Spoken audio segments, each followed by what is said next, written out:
Potente, letal, secreto.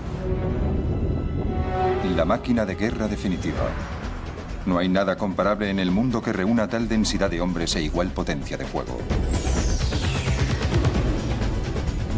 Fueron los submarinos la verdadera arma de la Guerra Fría. Sin embargo, pese a toda su potencia, su fuerza no es comparable a la del mar. El enemigo más mortífero de un submarino no es el bando contrario. Es el propio océano. El mar profundo buscará cualquier punto débil en su envoltura de acero.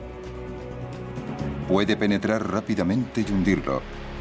Puede aplastar su poderoso casco en un momento. El mar es muy humano, en el sentido de que proporciona una muerte rápida. Pero el mar también puede hacer prisionera a la tripulación de un submarino y matarla con siniestra lentitud. Vamos a contar las historias de 4 submarinos malogrados y de los hombres que sirvieron en ellos.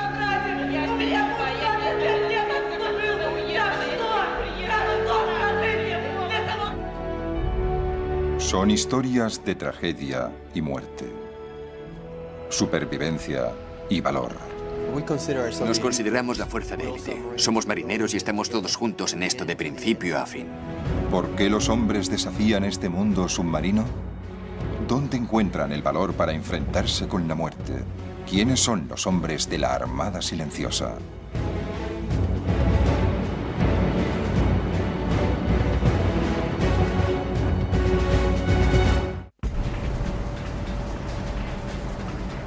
...20 de abril de 2002... El Portsmouth, submarino norteamericano de ataque rápido clase Los Ángeles, zarpa de su base de San Diego con rumbo sur.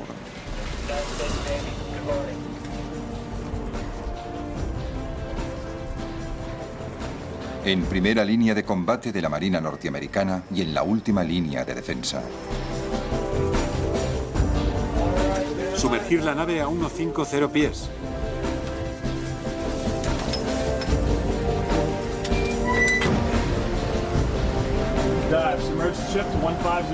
Inmersión.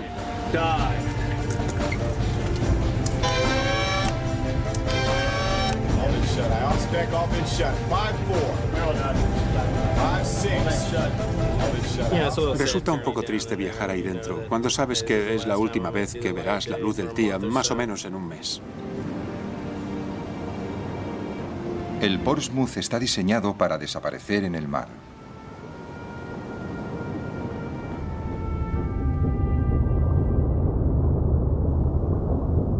Su reactor nuclear podría alimentar a un pueblo pequeño. Sin embargo, la nave hace menos ruido que el propio mar. La emoción de moverse furtivamente, esa es la parte que me gusta. Acercarme a alguien sigilosamente, atacar y que no sepa de dónde ha venido el ataque. Tú ya te has ido incluso antes de que sepa lo que ha ocurrido. Los oídos del Portsmouth son sus sonares. Pueden oír a un barco casi a 1.700 kilómetros de distancia o el sonido de un camarón comiendo. Sus torpedos surcan el agua a unos 100 kilómetros por hora. Esta nave está construida para la guerra. Está construida básicamente para destruir cosas. Sus misiles crucero pueden aniquilar objetivos hasta aproximadamente 1.700 kilómetros de distancia.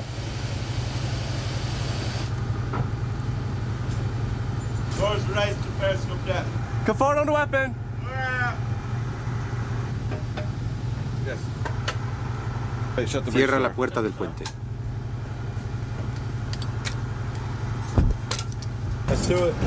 Arriba, arriba, literas plegadas. Arriba ya. Esta imponente máquina está tripulada por 134 hombres de todo el país, algunos procedentes de lugares no mucho mayores que la propia nave. Soy de un pueblo de 365 habitantes. Pueden pasarse meses seguidos sin ver el sol, o sin respirar aire fresco, sin noticias de casa. A bordo de un submarino hay actividad las 24 horas del día. La nave ha de mantenerse en funcionamiento. Enseguida pierdes el sentido del tiempo. No sabes si es lunes o martes y el domingo ya no significa nada. Se trata de cuándo te toca guardia, cuándo te encargas del mantenimiento. Estos hombres siempre están en peligro, y no solo por el enemigo. En cierto modo, las profundidades son más peligrosas incluso que el espacio exterior. Pese a su poderío y sofisticación, el submarino moderno sigue siendo vulnerable. Y cuando las cosas van mal, las consecuencias son con demasiada frecuencia mortales.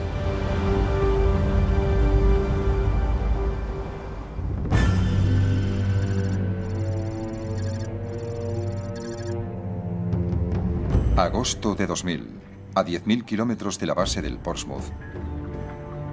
El submarino nuclear ruso Kursk está atracado en la base naval ártica Zapatnaya Litsa.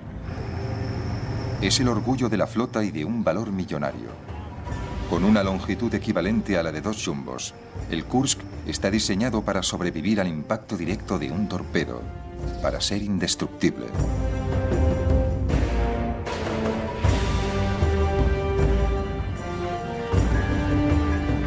Sus tripulantes son muy parecidos a los hombres del Portsmouth, profesionales y despiertos, una hermandad muy unida. Estos poco conocidos e íntimos vídeos domésticos muestran la vida a bordo del Kursk, incluido un curioso rito de iniciación.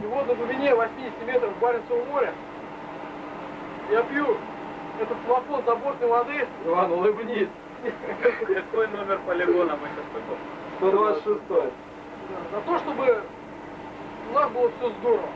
То, может быть, если у меня сложится служба, то сложится именно по году. Ну все. Все, мужик.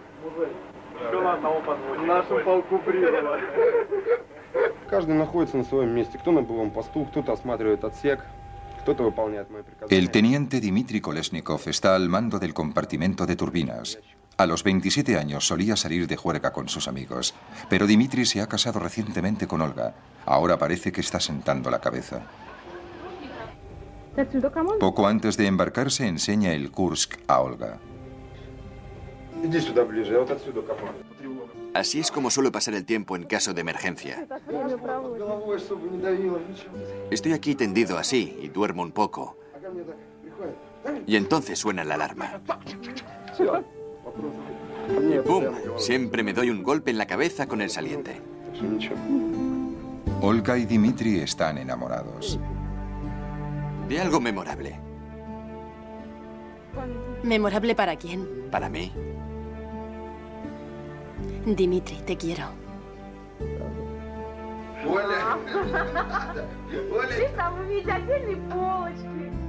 Una mañana me desperté y me di cuenta de que le amaba. De que no podía vivir sin él.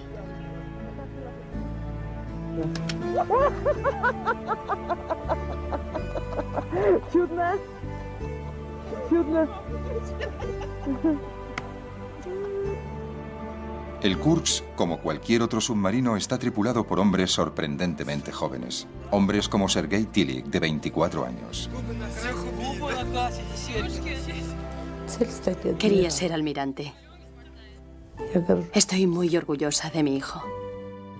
Su padre era capitán de submarino. Sergei ha seguido sus pasos. Estaba en misión cuando nació su hija Lisa. Tardó 1 mes y medio en verla. Cuando llegué a casa vi a Sergei ahí plantado, sonriente, con un enorme ramo de flores. Me dio un beso y dijo: deprisa, deprisa, abre la puerta. Quiero ver a Lisa, quiero ver a quién se parece. Entramos y él se quedó allí mirándola, sonriendo, y dijo: sabía que los hijos pueden parecerse a sus padres, pero se parece tanto a mí. Nunca lo habría imaginado. Estaba muy emocionado y muy contento.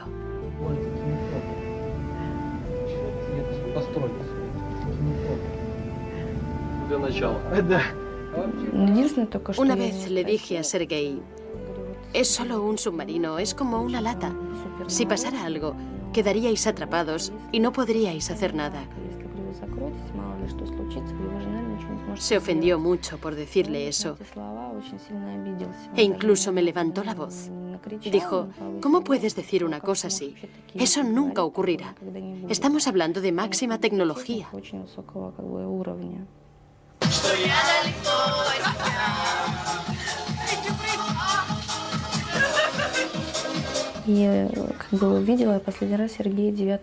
La última vez que vi a Sergei, nos despedimos como de costumbre y le pedí que regresara para el 15 de agosto, que es mi cumpleaños.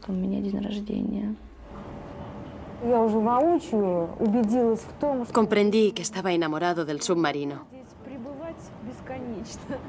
que estaba preparado para quedarse en él para siempre y que yo tendría que aceptar el hecho de compartir a mi marido con otra mujer, el submarino.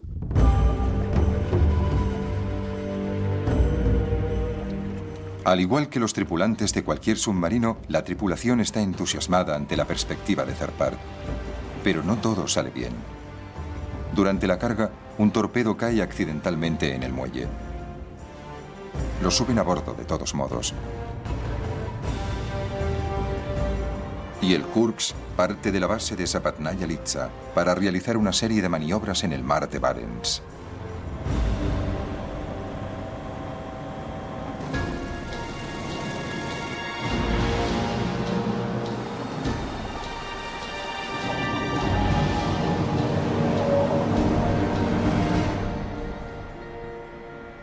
...12 de agosto, 9 horas. La tripulación se prepara para un simulacro de ataque con torpedo. El crucero Pedro el Grande es el blanco simulado. El almirante Popov, comandante de la Flota Norte, da la orden de empezar. Nadie sabe si se carga el torpedo dañado.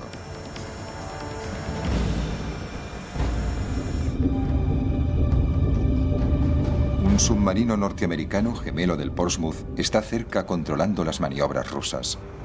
De pronto, su sonar capta un ruido terrible. Una explosión causa un incendio en la sala de torpedos del Kursk.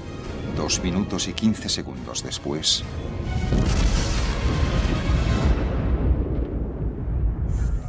La segunda gran explosión es registrada por los sismógrafos, diseñados para medir terremotos.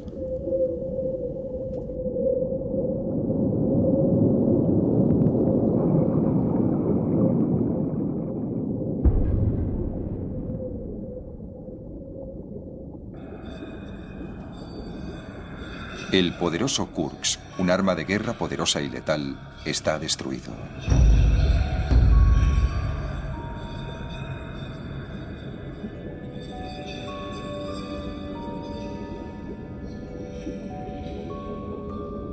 La mayor parte de la tripulación ha muerto, pero en el 9º compartimento hay 23 supervivientes. Nadie sabe si Sergei Tilikh o Dmitry Kolesnikov están entre ellos. ¿Hay alguna manera de salvar a estos hombres?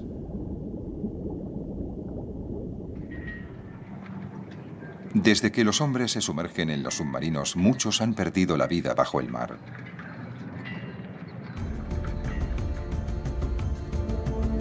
El HL Hanley fue el primer submarino que hundió un barco en combate.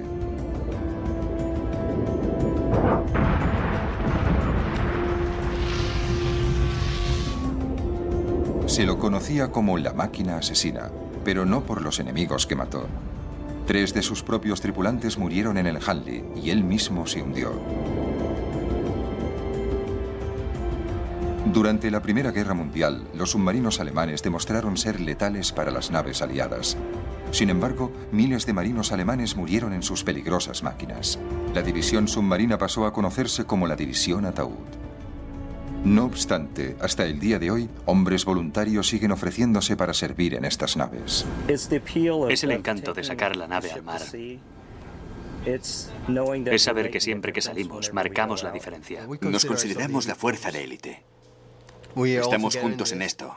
Somos la primera línea de defensa, somos la última línea de defensa. Pensemos en los otros países del mundo. Nos conocen, nos temen. Hacemos cosas de las que solo pueden leerse en una novela de Tom Clancy. Llegamos a un punto en el que dependemos unos de otros. Estamos muy unidos. De hecho, más unidos que hermanos. Intuyes cada movimiento que esa persona va a hacer en cualquier situación. Y es así en todos los submarinos. Tienes que tener las cosas muy claras. Quiero decir, no solo para sumergirte en un submarino, sino porque ahí abajo hay alguien intentando hundirte. Entonces aparecen esas pesadillas que se meten en tu cabeza y quieres salir. Quieres subir a la superficie y quieres abrir la escotilla. Quieres salir. No vas a salir. Así que entonces tienes que volver adentro, poner las cosas en su sitio y calmarte. Hay aquí muchos tipos con los que puedes contar, ¿sabes? Muchos tipos por los que darías tu vida. Con demasiada frecuencia, los tripulantes de los submarinos dan su vida. Al principio no se tenía muy en cuenta la posibilidad del rescate. Durante los años 20 se hundieron varios submarinos norteamericanos con trágicas pérdidas. Finalmente, un marino, Charles Mommsen, decidió buscar una manera de rescatar a los hombres atrapados en las profundidades. Desarrolló el pulmón Mommsen, una especie de primitiva escafandra. Permitía a los tripulantes escapar de una nave hundida a más de 60 metros. Junto con otros colaboradores, pronto desarrolló una cámara de rescate más ambiciosa, con la que salvar a hombres atrapados a mayores profundidades. En teoría la cámara funcionaba bien, pero nunca había sido utilizada para rescatar a nadie. Pronto se sometería a su primera prueba.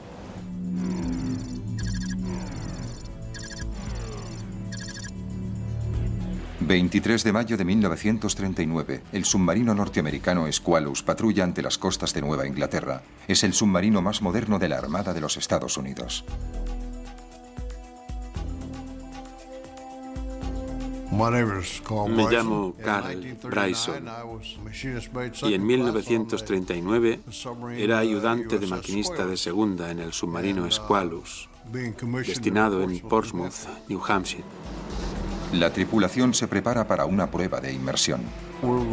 Íbamos a toda máquina por la superficie y nos sumergimos sin disminuirla. Lo llaman inmersión de emergencia.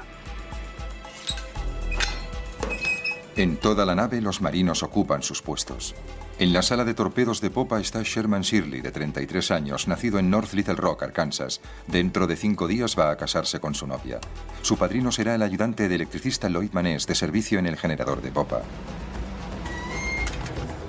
Para sumergirse, todos los respiraderos, válvulas y escotillas del barco deben estar herméticamente cerrados.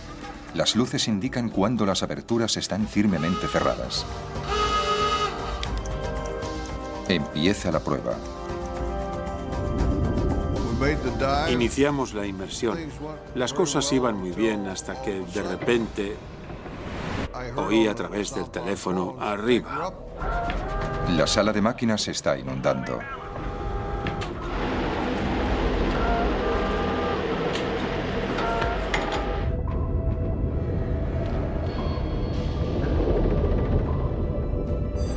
El panel de control indica que la nave está herméticamente cerrada, pero la válvula que suministra aire a los motores está abierta.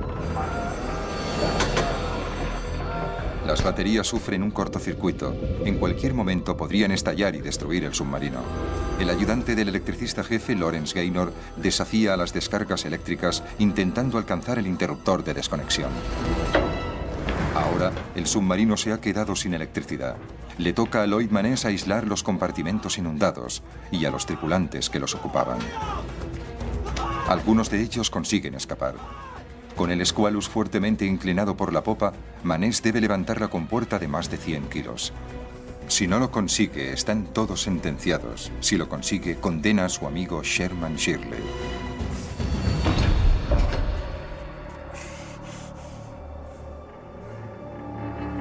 ...26 hombres han quedado aislados al otro lado de la compuerta.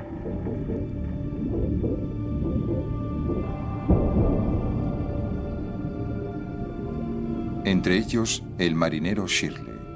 Su padrino, Lloyd Maness, sabe que no habrá boda.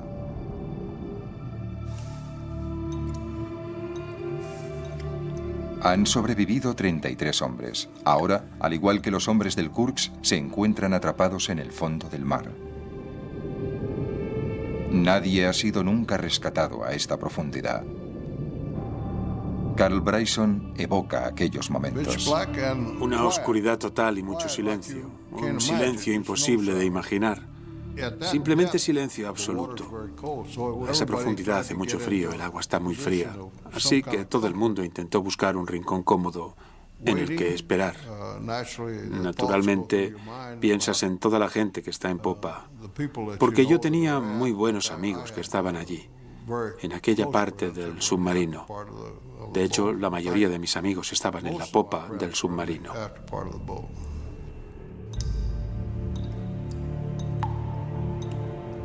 Hay dos maneras de morir en un submarino, rápida o lentamente. ¿Han sobrevivido al naufragio solo para morir asfixiados?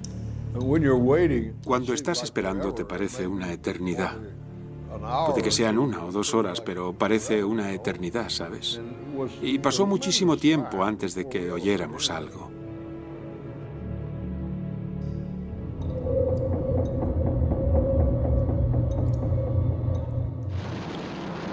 La nave gemela del Squalus, el Sculpin, está justo encima.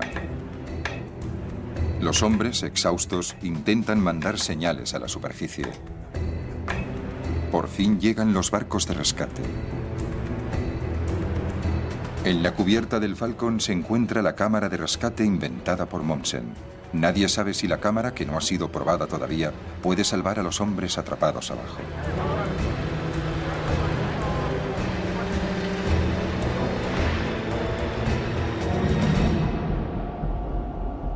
Dos hombres guían la cámara por un cable que los submarinistas han acoplado al Squalus.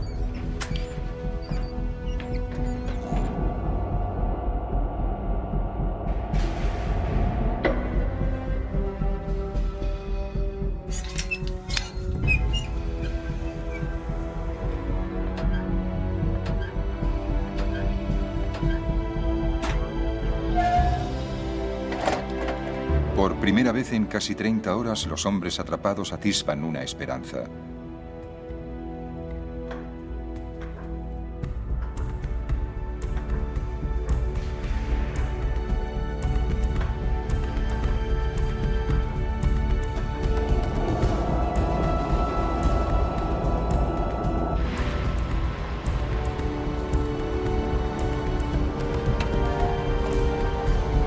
En 3 ocasiones, la cámara transporta hombres a la superficie y vuelve a bajar. Carl Bryson está en el último grupo que abandona el submarino. No nos entretengamos. Venga, vamos. Me alegré mucho de entrar en la cámara para subir.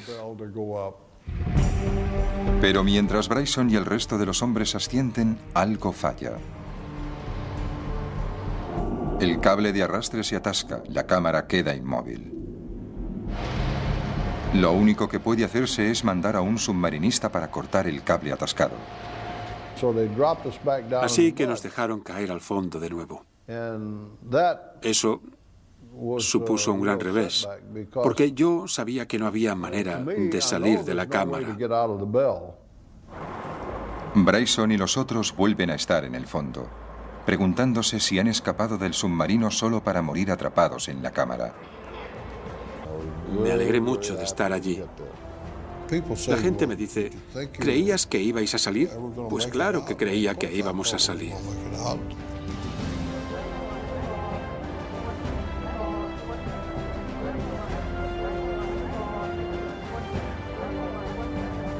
Hasta la fecha, es el mayor rescate submarino de la historia. 33 hombres rescatados de una tumba de agua, rescatados de la muerte.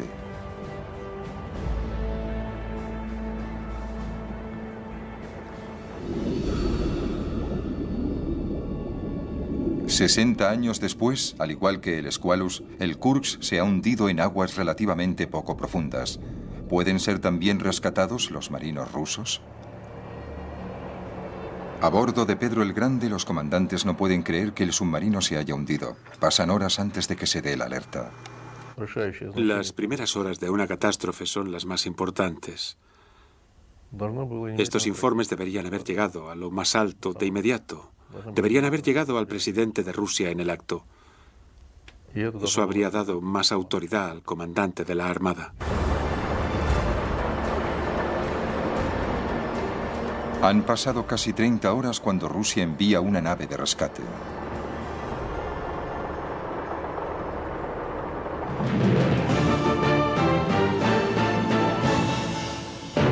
В начале выпуска о чрезвычайном происшествии в Баренцевом море при проведении учений Северного флота установлено... La televisión rusa informa de que la nave ha sufrido un fallo técnico y ha descendido intencionadamente hasta el lecho marino. Los rumores de la verdad llegan a las familias de los marineros que esperan en la base militar de Berdiayevo. Una amiga me dijo que el Kursk estaba en el fondo. Al principio pensé que era una broma. Le dije, ¿quién te ha contado semejante tontería? Eso es imposible. El Kursk no puede irse al fondo, sencillamente.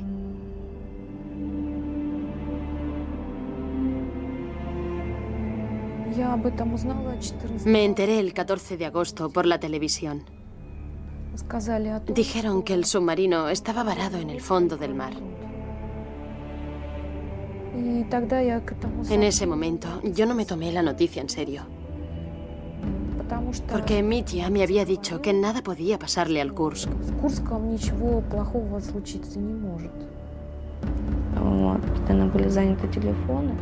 Los teléfonos siempre comunicaban. Pero al final conseguí ponerme en contacto con la madre de Sergei. La reprendí. No creas a nadie. No puede estar en el fondo. Un submarino así no puede irse al fondo simplemente. Las madres y esposas no saben qué pensar. Los oficiales de la Armada dan versiones contradictorias. Подводной лодкой установлена связь. Имеется контакт с личным составом. Я думаю, к сожалению, что имеются жертвы и значительные. Мы сейчас приступили снова к этапу спасения. Была информация, что эвакуация уже началась. Имеется в виду этап спасения. Recibimos informaciones muy distintas. En su mayoría nos daban esperanza, porque nos decían que habían establecido comunicación con el submarino, que habían oído un golpeteo. Pese a las declaraciones oficiales, los sumergibles de rescate rusos no consiguen acoplarse al Kursk. Durante varios días hemos intentado entrar en el submarino, pero es muy difícil. Hay fuertes corrientes justo en la zona donde se encuentra el submarino. Es muy difícil acoplarse a la escotilla de emergencia. Sin embargo, la Armada rusa rechaza los ofrecimientos de ayuda de Estados Unidos y otros países. A cada hora que pasa disminuyen las probabilidades de rescate. Con demasiada frecuencia, los marineros soviéticos se han visto abocados al desastre por culpa de sus naves. No obstante, en ciertas ocasiones se imponen el valor y la determinación de algunos hombres. Uno de los incidentes más extraordinarios tiene lugar a bordo del submarino soviético K-19.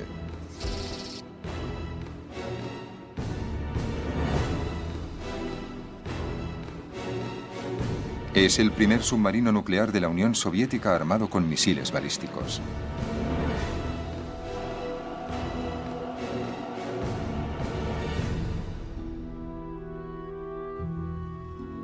Al mando del K-19 está el capitán Nikolai Vladimirovich Zateyev. Hijo de un obrero, capitaneó su primer submarino a los 26 años. Ahora, a los 34, es capitán del mayor submarino de la Armada Soviética. Abril de 1961.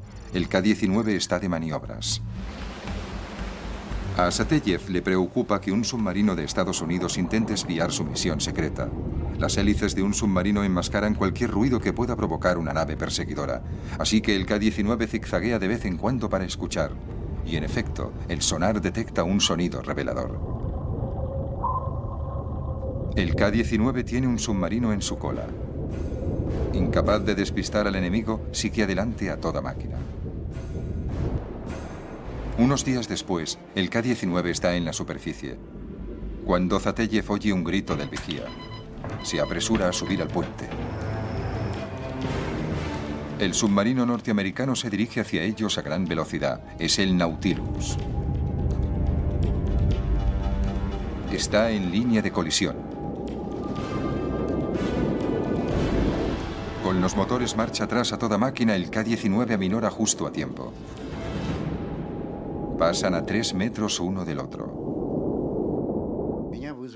Presenté el informe a mi comandante acerca de las maniobras que acabábamos de completar. Durante la conversación me dijo, informé de su encuentro con el submarino americano al almirante Gorshkov. Me advirtió que le dijera que debería haberlo embestido. Así que le contesté, no soy un pirata y simplemente no podía hacer algo semejante. 3 meses después, en julio, el K-19 zarpa de nuevo para una serie de maniobras navales. Debido a la Guerra Fría, el K-19 ha entrado en servicio precipitadamente para contrarrestar la presencia de submarinos norteamericanos. Había tanta presión dentro del propio gobierno ruso para no quedar rezagados respecto a Estados Unidos, que enviaban estas naves al mar mal preparadas, sin haber sido debidamente probadas y sin suficientes medidas de seguridad y adiestramiento. A primeras horas de la mañana del 4 de julio de 1961, Zateyev se encuentra en su camarote. Las maniobras navales van bien y el comandante está satisfecho con el rendimiento de su submarino. Pero poco después de las 4 de la madrugada se desata la tragedia. Los altavoces lanzan una señal de alerta. Uno de los tramos del circuito de refrigeración tiene un escape. La presión en el sistema disminuye, disparándose las temperaturas. El reactor se va a fundir. A las 6 horas, Zateyev ordena que el submarino salga a la superficie para enviar una señal de emergencia. Descubre que la antena de onda larga del K-19 está averiada. Se encuentran completamente solos en el helado mar de Noruega. Zateyev solo tiene una manera de salvar su barco. Debe enviar a unos hombres al interior del compartimento del reactor nuclear para conectar un suministro de agua alternativo. Es una misión suicida. Pero 8 hombres se ofrecen voluntarios, entre ellos el teniente Boris Korchilov. Con 23 años, es uno de los más apreciados por la tripulación. Asignar esa tarea fue una decisión atroz. Pregunté al jefe del equipo, Boris, ¿sabes lo que va a ocurrir? Y él contestó, sí, lo sé.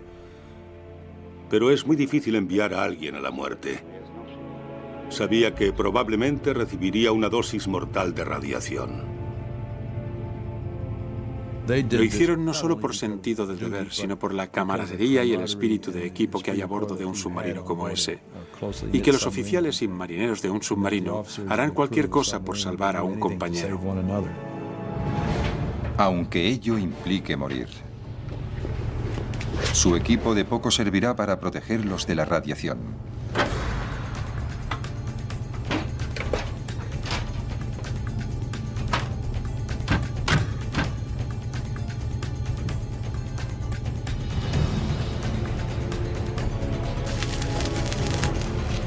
En el compartimento tóxico trabajan con restos de tubería recuperada, intentando desesperadamente enfriar el núcleo del reactor.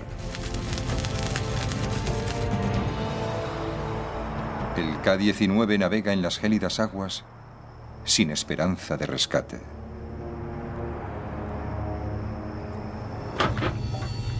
Zateyev vuelve al compartimiento del reactor y se encuentra con que sus hombres han pagado un precio muy alto. Cuando salieron de allí, lo primero que hicieron fue vomitar una espuma amarilla que salía de sus bocas. Los ayudamos y nos informaron de que habían cumplido la misión. Allí, ante mis ojos, empezaron a hincharse.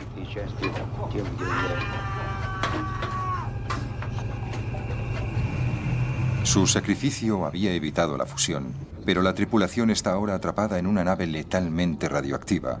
No hay escapatoria. Volver a casa equivale a una muerte segura. Nunca habríamos llegado a la base. Bueno, habríamos llegado, pero para entonces todos habríamos recibido una dosis letal de radiación. A 160 kilómetros está la isla de Jan Mayen. Es un puesto de escucha de la OTAN. Zateyev no entregará un trofeo como el K-19 al enemigo. Hay otra opción. Zateyev recuerda una flotilla de submarinos diésel soviéticos que operan en el sur. Si los encuentra, puede salvar a su tripulación. Si no los encuentra en el vasto mar, están condenados. Arriesgando la vida de sus hombres, ordena poner rumbo sur, alejándose de casa, alejándose de la isla de Jan Mayen.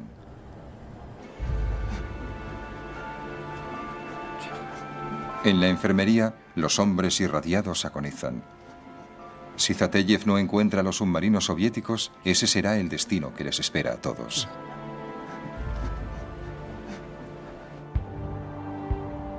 En el puente, la tripulación otea el mar en busca de algún indicio de esperanza. El K-19 avanza rápidamente hacia el sur durante horas.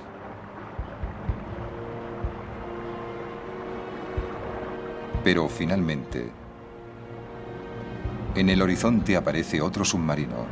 Están salvados.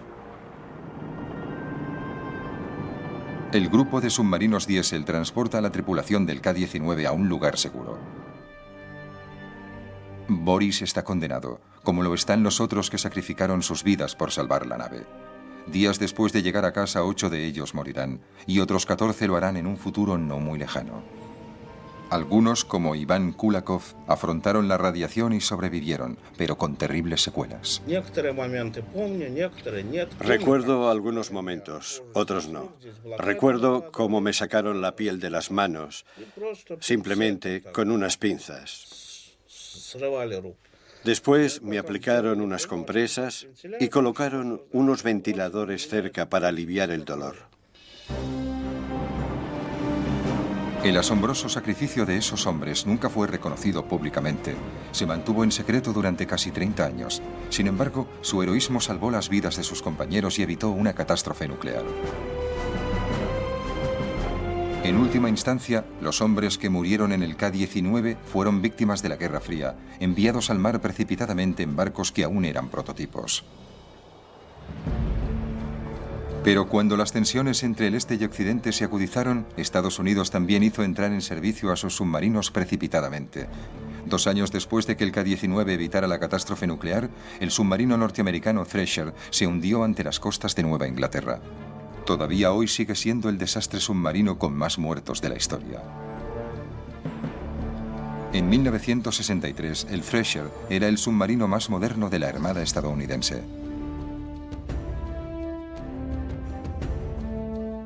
El submarino estaba diseñado para ser el más rápido y con capacidad para navegar a mayor profundidad.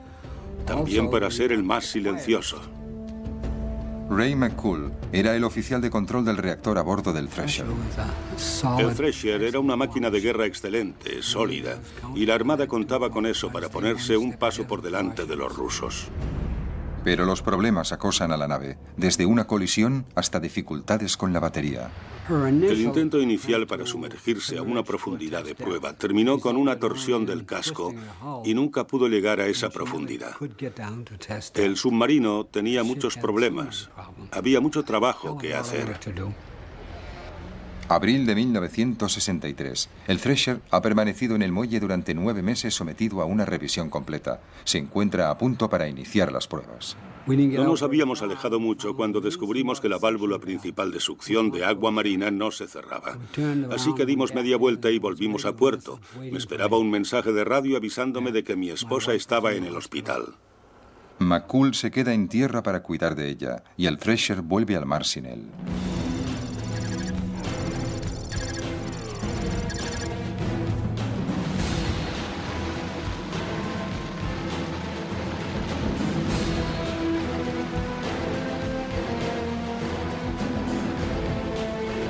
A 300 kilómetros del Cabo Cod, planea descender a su profundidad máxima, 400 metros. Ahí abajo, cada metro cuadrado del casco soporta una presión de agua de cerca de 37 toneladas. Al principio todo va sobre ruedas.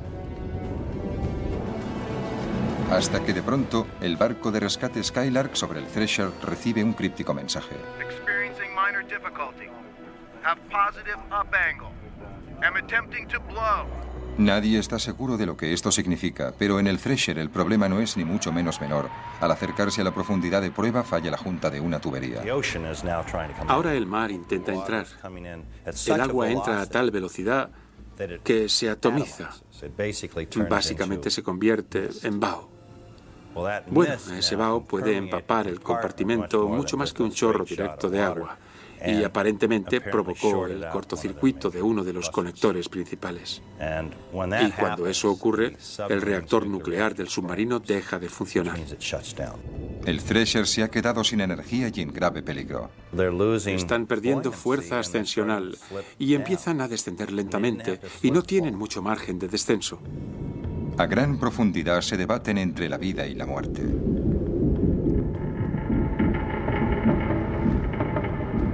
A las 9:18 de la mañana, el magnífico Thresher pierde su lucha contra el mar, desciende por debajo de la profundidad de resistencia e implosiona. Aplastado como una lata, hecho trizas por la inimaginable fuerza del mar.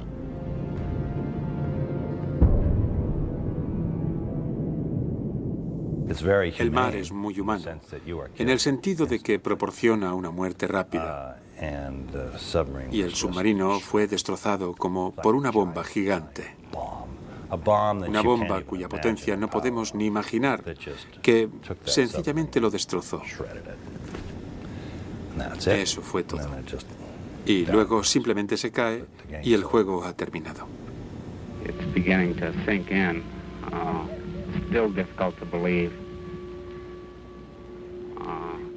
No podía creer que el barco pudiera hundirse. No era posible. No creo que haya manera de describir los sentimientos de uno cuando pierde a sus compañeros.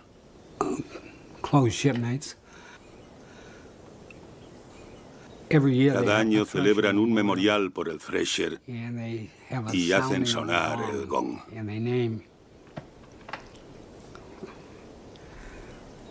Y pronuncian todos los nombres. Yo ya no voy.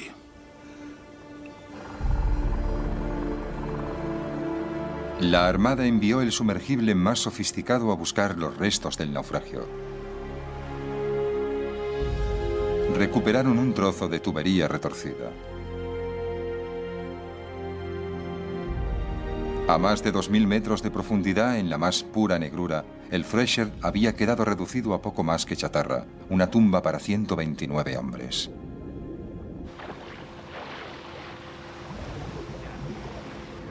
En 1984, el explorador submarino Robert Ballard utilizó un robot sumergible para rastrear el lugar del naufragio por encargo de la Armada.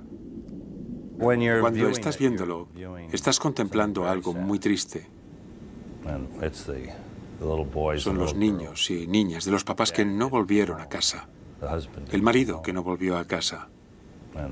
La repercusión de la onda expansiva que afectó a las vidas de tantas otras personas.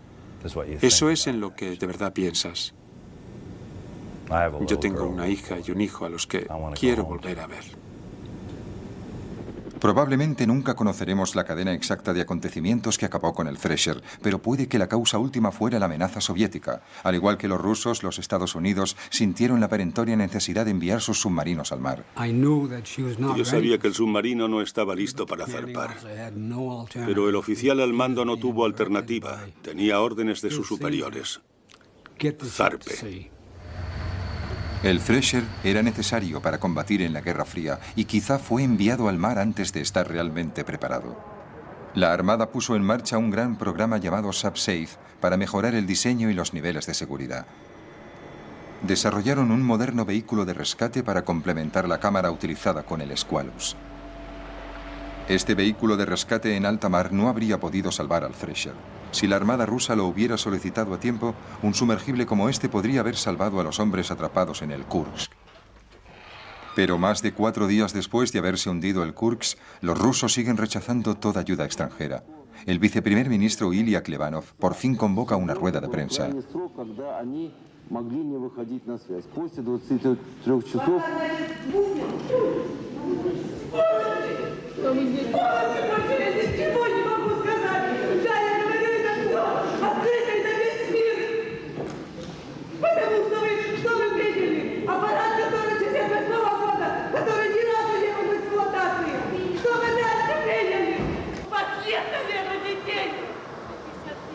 Это стыдно, Владимир!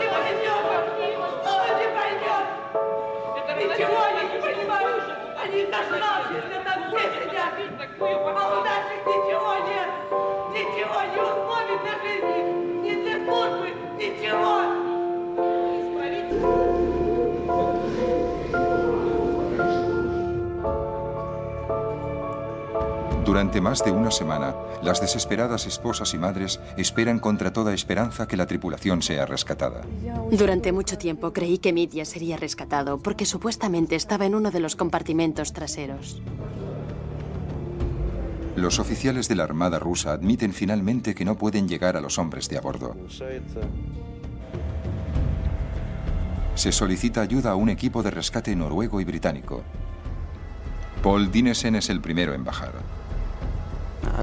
Realmente deseaba ir porque incluso si había una sola persona a la que pudiéramos salvar, o al menos intentar salvar, valdría la pena. Los submarinistas utilizan una cámara para descender. La cámara tarda 6, 7 u 8 minutos en bajar. Entra el agua, se abre la escotilla y sales. Entonces me di la vuelta, miré abajo y vi una especie de ballena con un gran ojo plateado mirándome. Recuerdo que me posé sobre el submarino y pensé, Dios mío, estoy aquí. En mi interior realmente tenía esperanzas porque nunca se sabe, existen los milagros. Antes de abrir la escotilla deben comprobar la presión del interior. Si hay alguien vivo no pueden arriesgarse a inundar el compartimento. Cuando abren mínimamente la escotilla utilizan leche para comprobar si el agua es absorbida, lo cual significaría que aún hay aire dentro.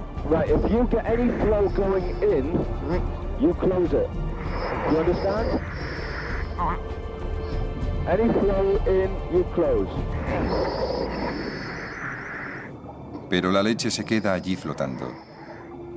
Ahora lo saben. Toda la tripulación del Kursk, 118 hombres, ha muerto.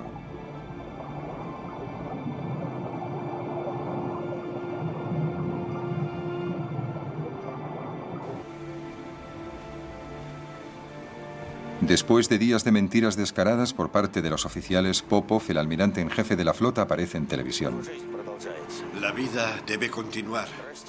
Criad a vuestros niños, criad a vuestros hijos. Y perdonadme por ser incapaz de salvar a vuestros hombres.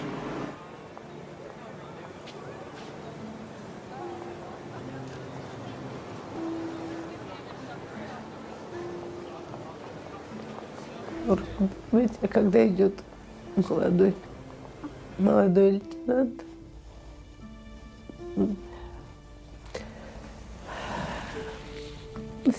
мое сердце, оно просто разрывается.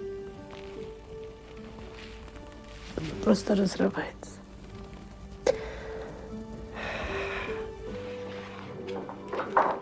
Видишь, какая лодка. Здесь папа служил. Лиза, кто это? Папа? Это папа, да? Cuando crezca le diré toda la verdad sobre Sergei. Intentaré explicársela lo mejor que pueda, en un lenguaje que ella entienda. Quiero educarla para que su carácter se parezca al de Sergei, pero también quiero que se parezca físicamente a él, porque es el único recuerdo que tengo de Sergei.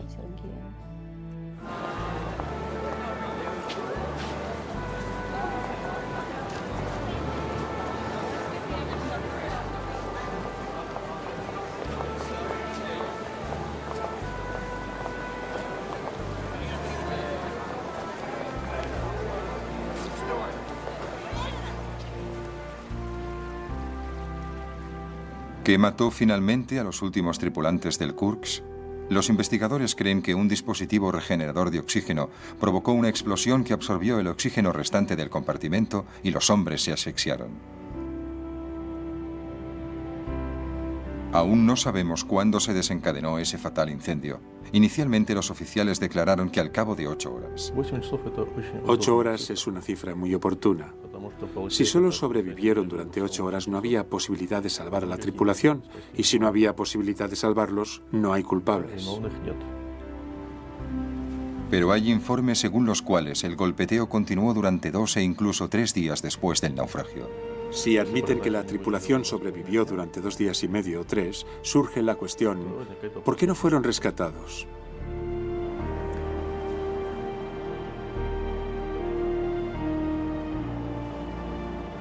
En octubre empezaron a recuperar los cadáveres e hicieron un descubrimiento desconcertante. Dmitry Kolesnikov tenía una nota metida en el bolsillo. En ella hay una entrada de su diario personal.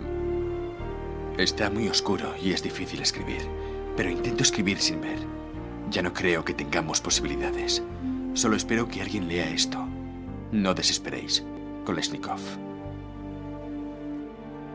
Kolesnikov, Sergei y los otros tripulantes dieron sus vidas por algo que amaban y en lo que creían.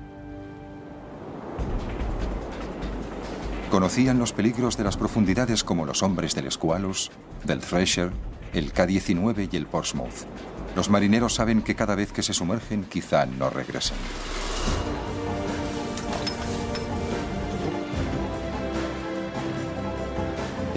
Existe la posibilidad de morir, pero piensa en aquello por lo que mueres. Mueres por tu país.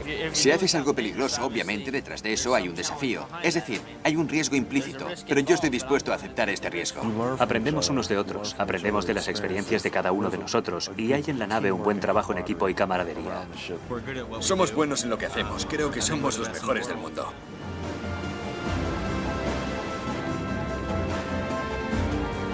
Invisibles, anónimos, viajan hacia el mundo desconocido de los mares, dispuestos a arriesgar sus vidas por su país, por sus compañeros, marineros, guerreros, una hermandad.